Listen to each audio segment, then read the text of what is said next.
Welcome to So and So, brought to you by Bernina, Made to Create. I'm Meg Goodman, and you're about to enjoy a casual conversation with a special member of the sewist and quilting community. A conversation about how they got started, what inspires them, what excites them, and their connection to this community. Our guest today is Thadine Wormly, quilter, artist, proud mother of 4. Originally from Brooklyn, she moved to Flushing, Queens in the 1970s. As a young girl, she loved making doll clothes and learning from her mother how to crochet and knit. Following a move to Miami, Florida, Thadine took home ec in junior high, which allowed her to continue her love of working with fabric. A graduate of the Barbizon Modeling School, she modeled in numerous shows, often designing and making her own outfits. While working in the fur market in New York City for 16 years, she learned and became adept at pattern making for fur, leather, and cloth. During all of this, she always had an interest in quilts. Through a chance meeting at the Women of Color exhibit, she became hooked and has since found great joy in sourcing just the right fabric for each project. Thadine is a member of numerous quilt guilds and the founder of a few as well. But most importantly, she is a proud mom of 4 amazing children. Thadine Wormly, welcome to So and So. Good evening, Meg. Thank you very much for inviting me. I finally made it through to get on the podcast. You know, we did a lot of work to get here, and it will be so worth it. You've got such a wonderful story to share, and I appreciate you sitting down with us today.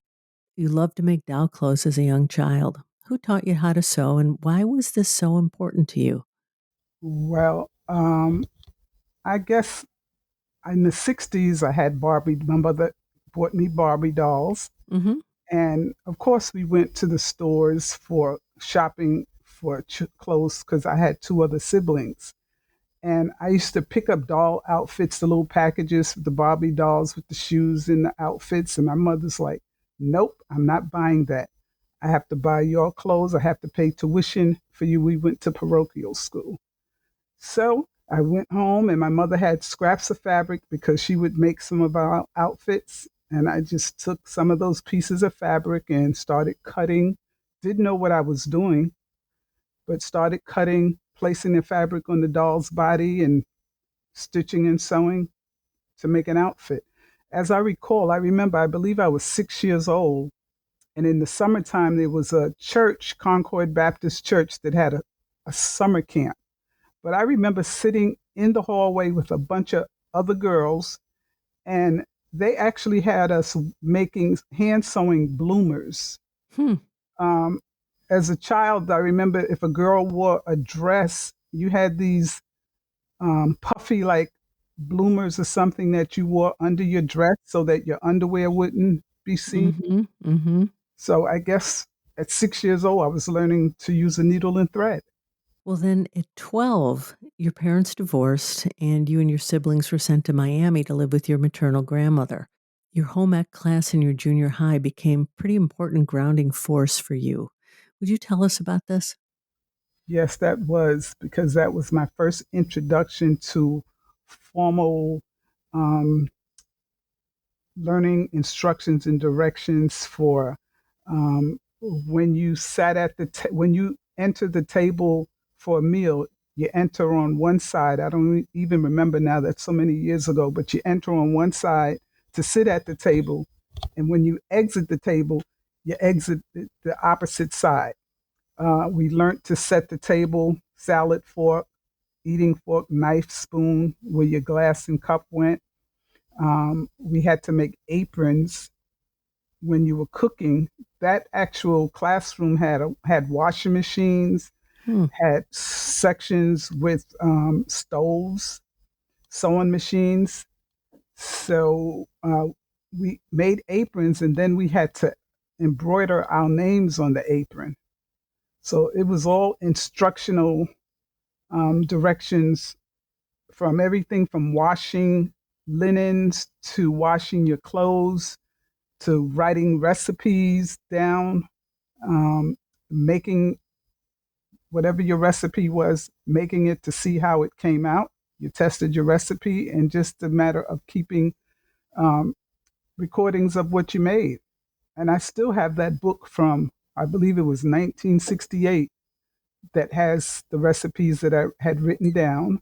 And I even entered the state fair. It was a 4-H club, and I made butter cookies, and I won third place in the cookie contest. Those are good memories. Hmm. And it seemed like that helped you with this pretty notable transition in your young life. I think it was a positive thing in the spite of, my parents divorcing and we now being sent from New York to Miami, which we didn't want to leave. Hmm. And that was a very positive something that stuck with me as an adult, as a senior, something that could be passed on to younger children. Hmm. You were grounded in this home ec class, and we're going to fast forward to the fact that you attended the Barbizon Modeling School. And I'm familiar with the school, but tell us about what the experience is like. Share with us some of the most impressionable things you learned. I think many people have heard of this, but doesn't we just don't know much about what you learned there and the whole curriculum. Well, Barbizon was a modeling school, but you don't just go just to put on clothes and strut down, a walkway. It was everything from your hair being neat and tidy to your makeup, um, to how your nails look, how your clothing, how you walked, how when you stand up, how you stand up, Hmm. posture, and I guess you would say still somewhat, I guess, etiquette as a young lady. So this sounds like it was the more advanced form of what you learned in your home ec class. Yes, I would say it was the next level of maturing into a young lady, teenager, into how you conduct yourself as a woman. Do you have any memorable experiences of that time? Well, I was able to, from the barbers on, once you were near graduation time, um, there was a fashion show, and it was I believe it was the sickle cell anemia fashion show, Hmm. that to raise, fundraise. It was actually televised on television, and I was part of that. And it was the experience of having someone else make you up and find the right garments that fit you. One thing I didn't understand, during that time in the 60s, most young ladies, we wore dresses. The only time you might have worn pants is to go outside to play. Hmm. So wearing dresses and with modeling, you weren't allowed to wear underwear underneath those pantyhose. And culturally, we black women wear underwear with our pantyhose. Just Hmm. because it says pantyhose doesn't mean you go without panties. So I found that culturally strange for me.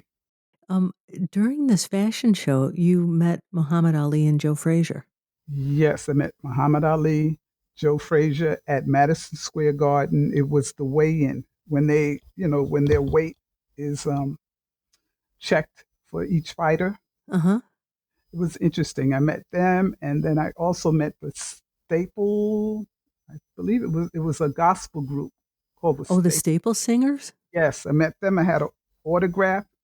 Where that autograph is, I have no idea. That's a pretty special memory. Hmm. And then from there, Thadine, you worked for 16 years in the fur market in New York. Yeah. And this experience really expanded your knowledge and skills. How did this all start for you? And tell us about this journey, the 16-year journey. Well, I got during that time. By now, I was 19, 20, and I had a 1-year-old child. I was in college, um, doing nursing, but at that time they started converting. We had to convert our math to the metric system. So I did not do well in that portion of the nursing program, even though I did well in the clinical and everything else. And just because of that math conversion part, I failed out of the nursing program. So now an opportunity is available to me because of my modeling. And also, I made a lot of my garments. So at one of the fashion shows, and it happened to be the one that happened to be from the Muhammad Ali, we were in the Penta Hotel, which was across the street from Madison Square Garden. There was a fashion show there also.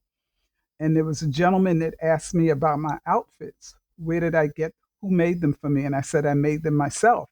So he says he had a friend that works in the fur market that was looking for someone to make samples. Hmm. So I didn't know what the fur market was, much less making samples were. So I following week I went to the place and interviewed this man. He was a pattern maker. He made patterns for fur coats majority, but also he made patterns for other garments, leather, clothing, people from the regular garment area. And my sewing skills, first time I ever used one of those power sewing machines, Mm-hmm. zoom, zoom, zoom, factory, but I was able to handle it and I was hired immediately. Um, I started out sewing canvases, and it went from sewing canvases to now measuring the customers because everybody is a different body size, measuring the customers to even correcting the pattern or correcting the canvas that we had fitted on them, and then take that corrected canvas, now make the pattern that went into making that was adapted for the fur coat. It went from that to me even learning how to fit the fur coat on the customer. I was able to do the markings on the leather side of the fur. I this my boss, Mr. Chazanoff, even allowed me to create a couple of designs myself that he put in his showrooms because that was another thing. Besides just making patterns, he created styles of coats and jackets, and so I was able to do that. Speed up to maybe a few years after. Now I was making clothing all along for myself, for other people, and I was someone had a book called the Black Book, and I'm flipping through this book looking, and I saw a quilt, Mm-hmm. and I said, "Wow, I would like to learn how to make a quilt." I had no idea of step by step, but I knew how to sew. So friends of mine were having children, so what I did is I just did what I thought how to make a quilt. I just took two pieces of fabric, sewed them together like you would sew a pillowcase, turn it inside out, and just made some stitches on it. Mm-hmm. But that was not the right technique, but it got the results of what I thought was a quilt. It wasn't until maybe mm, another 10 years that a friend of mine was going to a group in Manhattan called Women of Color, and she invited me. And I was so impressed by the quilts and the thing is the stories. These women stood up and told stories about maybe they made the quilt for a friend that was sick, or they made a quilt to represent a particular event that happened in history. So, of course, they said you have to use cotton. Quilts are made with all cotton. I went home and pulled out fabric that was not all cotton because I was making clothing. Mm-hmm. So most of my stuff was polyester, rayon, challis, wool. So I pulled up some fabrics that I like to go to get that I thought matched what I was looking for, and I started cutting and just making a design. And the first quilt I ever made was a Drunkard's Path quilt, um, done all by hand, Hmm. every stitch by hand.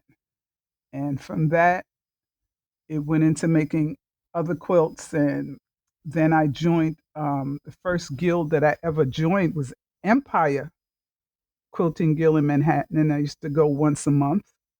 And then from Empire, I joined Ebony Quilters, which was an all black group in Jamaica. And the first time I ever was in a quilt exhibit, and my youngest daughter now, at the time, I've now I'm married. I have 4 children. My youngest daughter I used to take with me because she liked sewing. And our first exhibit we were ever part of together, she was 9 years old, was at the County Cullen Library in Harlem. And that was the first time I ever, like I said, was part of any exhibit. And it was fortunate that my younger daughter, she made her quilt. She did by hand. Um, and it's been on since then. It's contagious. I said it's a good, I tell people, I said quilting is a good addiction. The addiction is buying fabric. Now I could tell you that collecting of fabric and buying fabric, but Sure. I said at least it's a good addiction because it releases stress. It allows your creativity to come out. It allows you to keep someone else warm. And then the biggest thing I like to do with fabric and thread is to tell a story in a quilt. Hmm. Do you still have that first quilt you made? Yes, I do. You do. Matter of fact, I had exhibited this past March. I had an exhibit at the Theater for the New City in New York, in Manhattan, and I put that quilt, had it hanging, yes, and I said this is the first quilt I ever made over 30 years ago. Do you have a favorite quilt? Do I have a favorite? No. I could say a lot of them are favorites, so I can't just pick one out. It's like Uh, asking who's your favorite child. yeah, I would be. Ooh, Now, quilting has taken you all over the world. So, do you have a couple favorite places you visited, and can you share any stories of when you were there? okay, let's see. In 2000, I believe it was like 2009, a group that I belong to, Quilting Queens, we just celebrated our 30th anniversary.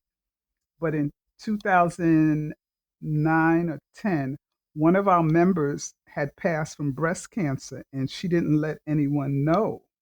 She never said Mm, anything. So it was a shock to us. So at that time, I was president of the Guild, of the Quilting Queens Guild, and I suggested, why don't we make a quilt in honor of our member that passed? Um, and everybody will get a common piece of fabric, which was the pink fabric with the ribbon, which is known for breast cancer. And we made blocks. So it happened that the day that I collected my quilt blocks, I must have probably collected about 14 blocks from the guild members, and they were in my bag. That morning, I went to work. I forgot to take them out the bag, and I'm in my office. I worked at Queens Community House, and I was inputting my information in for my stats. And the person across from me, which was the community liaison person, was talking with the manager from our local public library about their group. They had a group called Cancer Action Council. And it was important for Queens, where I live in Flushing, Queens, but Queens has the largest cancer, stage 4 cancer, mm, and it has the largest number of immigrants. mhm. And it's culturally diverse. I think it's over 175 different languages. So they were trying to find ways of, because when people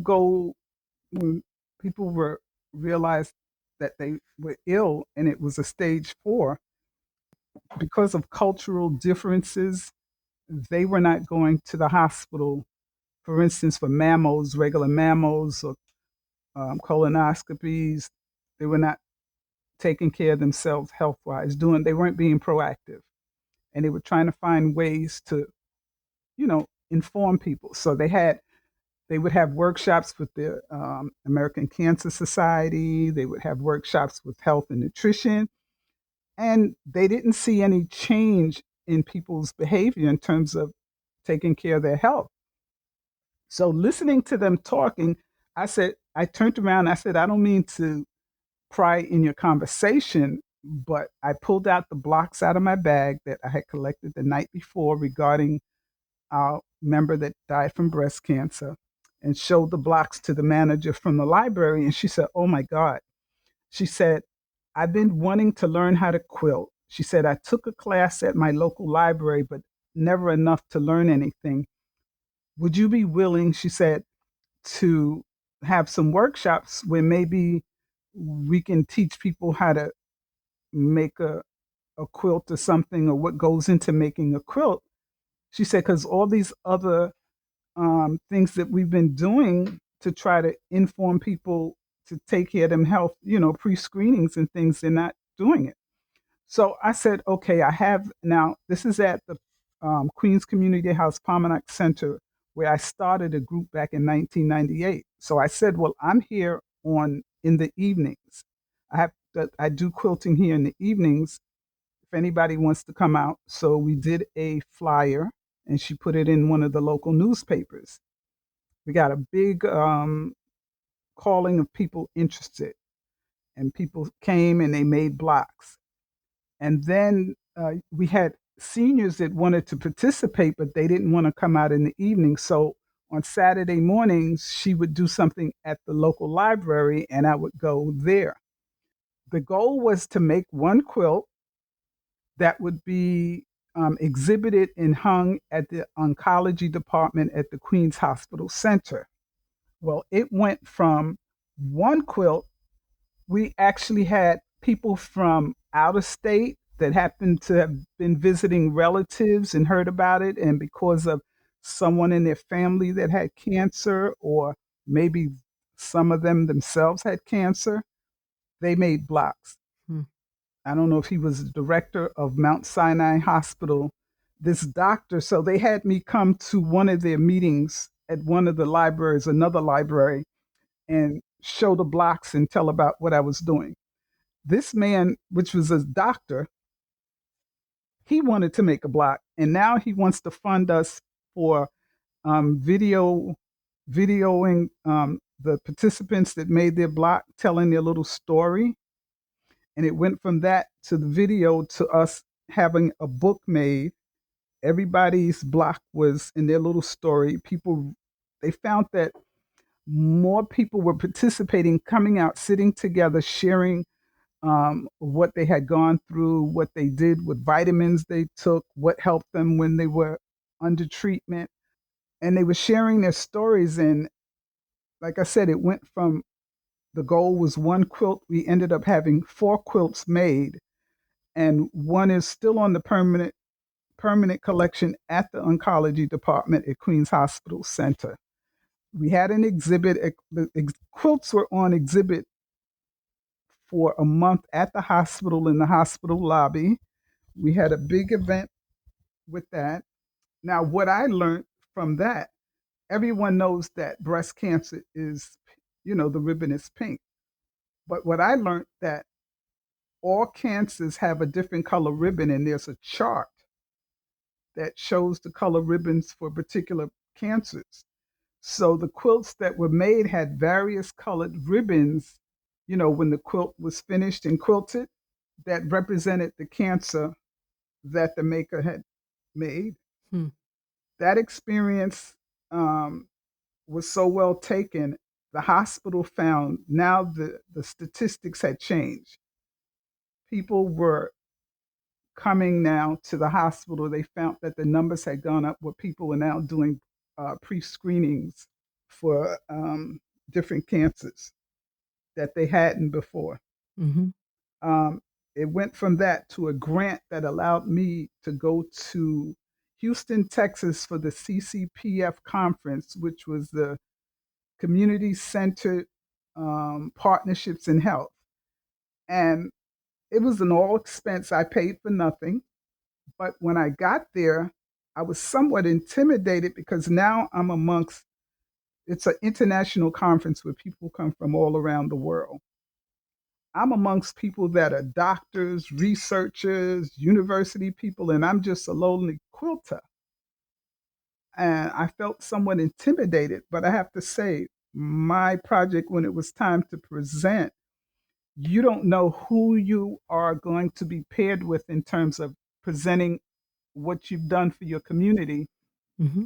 The day of, when you get the booklet and it shows you're going to this room, because it had to be over 500 people that attended this. Hmm.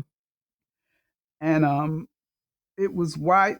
The quilting was widely received because of the changes of the numbers in terms of the community responded to the needs that were necessary. All the other people that had come to the conference, they were there representing whatever different communities have different health issues, depending on where they live, depending on the cultural background of the people. So they presented what they did to try to inform people and bring people out to inform them about health disparities and what is available that they can get help for themselves and their community. Then also, quilting has taken me to Morocco, Rabat, Morocco. It was a professor from NYU. She wrote a grant, a competitive grant with 9 other countries. In her grant, she was the one that was accepted out of 9 grants. And it was called By the Work of Her Hands. And it was to pair African American quilters with Moroccan embroiders. We went there. We were hosted by 3 different families. Matter of fact, okay, before that, it was the students from NYU that had taken her course. They had come and interviewed us several times. From that, in Morocco, the students at some film university interviewed the Moroccan women. So now all the American students that were part of the project, the professor, she had to pair with a museum in New York, in the United States. So she paired with the Fabric Textile Museum in Philadelphia. They went, the quilters went, the students from NYU, a couple of translators went. And we're in Morocco, and now we have to do little workshops to show the Moroccan women how to quilt, but they call it patchwork. Even though there was a language, we didn't speak Arabic or French, and they didn't speak English. That's why they were translators. But despite that, those women, you just show them, and they were able to catch on like second nature. And what I found interesting, the young male students from Morocco, was sewing like your mother or grandmother, like it was Hmm. second nature for them. But our American female students, oh my goodness, they were trying to sew a block, and you could see they were very awkward at it. They were Mm-hmm. not, they didn't know how. So I found that interesting, and I asked the male Moroccan student, he was able to speak English. He said, I learned because my grandmother showed me from a little boy, I know how to sew. Mm-hmm. So it went from Rabat, where we, were hosted, and we were hosted by 3 different economic levels of families. Um, the I would say the poorest family, a couple of the quilters stayed with, that she lived like if you walk up, say like you would where your garage would be, where you would be parking your car in a garage area. Mm-hmm. That's where you went to walk up on her house, but her house was like a little trailer to me. And they stayed there even to the point when they went to the bathroom, they had to go outside, stand over a hole to use the bathroom. So that was one level. And then myself and the lady that was with me, the other quilter, we stayed in an apartment building with a woman and her husband. And then the third family that hosted kept the students and a couple of quilters, because her apartment was the size of, say, a school cafeteria, maybe bigger than a school cafeteria, maybe the first floor of a whole school, literally. That's how big her Hmm. apartment was. So I would say there were 3 different levels of, economic levels. We stayed there for 2 days, and then we took a chartered bus to Tangiers, um, Morocco, and we our quilts and their embroidery items were exhibited at the American Legation Museum. Mm-hmm. The one thing there, they told us when we got there that we are not to go out at night. That first day we got there, we were taken on a tour, but we were with three unidentified officers out of uniform. And as we're walking up the street, you see the military standing with their guns, three at a time, three together. And we went to visit a church that had all three religious denominations, which is a beautiful church. Morocco was just beautiful. Mm-hmm. Then the next day, we had to present a workshop for the women in Tangiers. And at that time, Hillary Clinton was in Morocco with a group of people because it was 2015. It was the year of the woman. Mm-hmm. So we must have had over 45 women that came. And like I said, we didn't speak Arabic or French, and they didn't speak English, but they were able to, you show them, and they were able to do it like part of their regular regime. Now, we tried to learn the embroidery. Definitely, that was out of my league. Mm-hmm. I was like, oh, wow, I feel inept at this. I couldn't, but it's beautiful. If you saw it, you would think it was done by machine. Sure. So let's switch gears here for a minute and talk about, we've been talking about the environment around you. Now let's talk about the world within you, Thadine, because you are a woman of deep faith and you were ordained an evangelist in 2010. Hmm. So could you tell us, what is an evangelist and how has your faith influenced your work? How has my faith influenced my work? Wow. An evangelist is a person that goes out and you try to win people, win souls to Christ and hopefully to a church. But the church, people think a church is a brick building. The church is what's God in you. What do you, as a human being, what do you show in your everyday life to people? How do you act? Not going to church on say, a Saturday or Sunday, and then when that's over, how you live your life the rest of the week. It's what you do for your brethren every day of your life. So for me, that's what an evangelist. I'm not caught up in all of this religious, which is man-made, religious rules and regulations versus what the Word of God says, and I try to live by the Word of God. Mm-hmm. In terms of my work, I don't know if I have anything that depicts anything regarding religion. Mm-hmm. More of my work is more stories about um, telling a story about someone in history that no one knows about. Mm-hmm. Um, to me, I find that more meaningful, and it's more when people can see something tangent. For instance, a class, you stand up in front of a class and you teach a child about a particular person in history.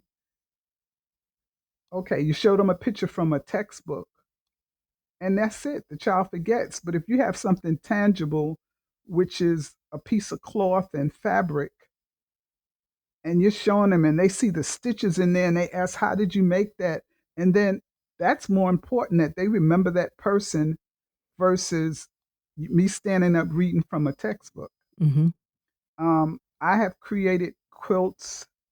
Um, let's see, I'm in a group called the Mid Hudson Anti-Slavery Project, and we have created quilts that represent people that I never heard of when I was in grade school, much less high school, that were historical, that were important in fighting for people's rights, of those that were enslaved.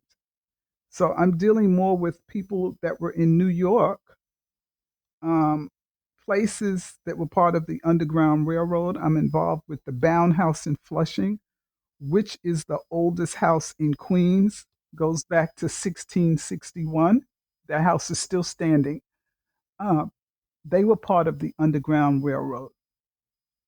Some of their female relatives started a school in Flushing, the Flushing Female School, back in 1814 for poor children, for all children. It wasn't a matter of a segregated school, it was for all children, and it was a co ed school. And then when they stopped that school became the first colored school in Flushing, which had a black teacher by the name of Mary Elizabeth Shaw. And Mary Elizabeth Shaw, when she, prior to her dying, she was a teacher and then she became a principal. In her will, she left 40,000 to Tuskegee Institute in Alabama, and I used to wonder why. She was in New York. Why would she leave it to them? But we found out that her daughter was a teacher, and her daughter died a young death, very Mm. young. Mm-hmm. So she left money so that other colored girls would have access to education. Then she left money to the Flushing Hospital, and then she left money to the Flushing Library because she said she wanted colored children to have access to books. So I did a quilt, I did her face, and I have a quilt, and I tell that story. Adults that I've spoken to, because that quilt is currently on exhibit at the Queens Historical Society. Mm-hmm. And when I tell adults who she was, and they said, I was born and raised in Flushing, I never heard of her. So more of my quilts are more with story, sharing history. I did, going back to the Mid Hudson, I did Sojourner Truth. She was a woman that was, quote unquote, they said she was illiterate, she couldn't read or write. She was enslaved upstate New York. And by the time she was 12 years old, she had been owned by 12 different slave masters. And she took her freedom. Um, and she's known for speaking out, traveling around the states and speaking about people's freedom and all. Then the other person I did was David Ruggles. David Ruggles was born a free man in Massachusetts, but he didn't come to New York until the 1827 abolition of slavery. And he opened up a grocery store, and then he started bringing in people that were escaping slavery from the South. He would hide them.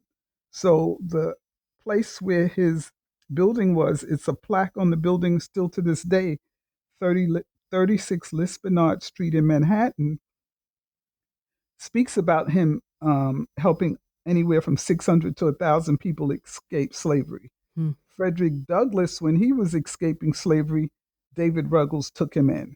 Huh.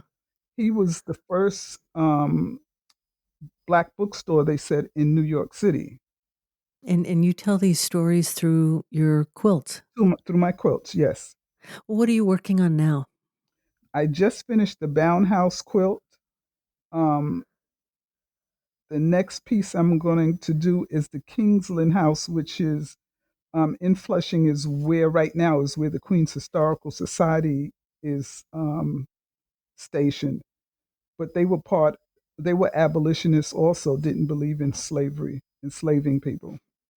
So if we want to see your work, where can we find it, both online and on exhibit? I don't have anything online, but right now exhibited this weekend, the 19th to the 21st. The First Presbyterian Church in Poughkeepsie, New York. Their quilts on exhibit. This is with the Mid Hudson Anti Slavery Project, because that church was built in the 18 something. But that church, in order to be a member of that church, you were not allowed to own slaves. Mm-hmm. That church is, yeah, First Congregational Church is 269 Mill Street in Poughkeepsie, New York. Okay. What's next for you, and what's your dream? Okay, what's my dream? My dream is to try to use up all the fabric that I have and create as many quilts as I can um, by using that fabric that can keep other people warm Mm-hmm. and just sharing. Because that's another thing I do. I make quilts to give to seniors and children. I have adult grown folks that tell me, I still have the quilt you made when I was a baby. And these are Mm-hmm. grown adults. Hmm. Because every time someone had a baby, I was making a quilt for their parent for them. Mm-hmm. We talked about a lot today, and you've shared some wonderful stories. Is there any question I didn't ask you that you wish I had? Yes. Let me go back to something I learned as an American. And I guess I'm very fortunate that I live in New York versus, say, some of the other states. Like if I was in Alabama, um, I worked with the Gees Bend ladies. Sure. I had gone on two of their retreats. And when I found out when this woman, China, spoke about her going to school. Now, China is only 2 years older than me. So I never envisioned, never experienced anyone in the United States going to school without shoes on their feet. Even my elderly grandmother, if my grandmother was living, she'd probably be 112 years old. She never spoke about going to school without shoes on her feet. She just spoke about Mm-hmm. her brothers would wear their shoes, and sometimes if there was a hole in the sole of the shoe, they would take a piece of cardboard and cut and put it in the shoe so that that hole wouldn't be so visible. And when this woman spoke about, this was in 2022, I believe was the last time I saw her, when she spoke about going to school, walking barefoot with no shoes, I couldn't envision that with somebody of my generation in the United States. Mm-hmm. Another thing is I was grateful for what I have because when the women from Morocco, when I sat at that Tangiers when they had come, and I told you it was over 40 women it came, but the women from our group with the embroiders from Rabat, when their stories were being told, because as I said, the students from the university had interviewed them as the students from here interviewed us, and their story was being told, and listening to the story of one of the women that said she never got married because, first of all, in order to get married, most of them were arranged marriages. Mm-hmm. And she said twice that her father and brother had arranged for her to get married, and she refused to get married because she didn't want a man beating on her, some drunk man beating on her. So I don't know what Mm-hmm. she saw as a young lady, but they were saying by the time they're in the ninth grade, they're married. And I could not envision that. I thought to myself, I look back when I was in the ninth grade. You're being somebody's wife in the ninth grade. I couldn't fathom that. And Mm-hmm. then listening to this woman's story, we sitting there in the audience looking at the story, but tears are rolling down our eyes because, you don't know what other people go through. And in order for them to even have permission to leave Morocco, they had to get permission from one of their male, whether it was the father or a brother, in order for them to go anywhere. Mm-hmm. And it was supposed to be seven of them that was everything paid for to come to the United States. There were only four of them that were allowed to come out of seven women because of the permission that they did not receive from their male counterpart. Mm-hmm. Even to get married, sign a marriage license, you have to have father, brother do that for you. Sure. Thadine, it has been wonderful to talk to you today. We've learned so much. As our listeners would like to reach out to you, what's the best way for them to do that? They can contact me. I'm on Instagram, Thadine Wormly. Wonderful. Thank you so much again for joining us. Okay, I thank you very much for listening to me, listening to my story, and thank you very much for your time. And there you have it. Another story about someone just like you, someone for whom sewing and quilting is so much more than a hobby. It's a way of life and a connection to something bigger. If you know someone you think has an outstanding story, a story that should be shared on this podcast, please drop me a note to meg@soandsopodcast.com or complete the form on the website. Be sure to subscribe to, review, and rate this podcast on your favorite platform, and visit our website, soandsopodcast.com, for more information about today's and all of our guests. That's SEWANDSO podcast.com. And finally, I want to thank Bernina for making this program possible. I'm Meg Goodman, and I look forward to you joining us next time on So and So.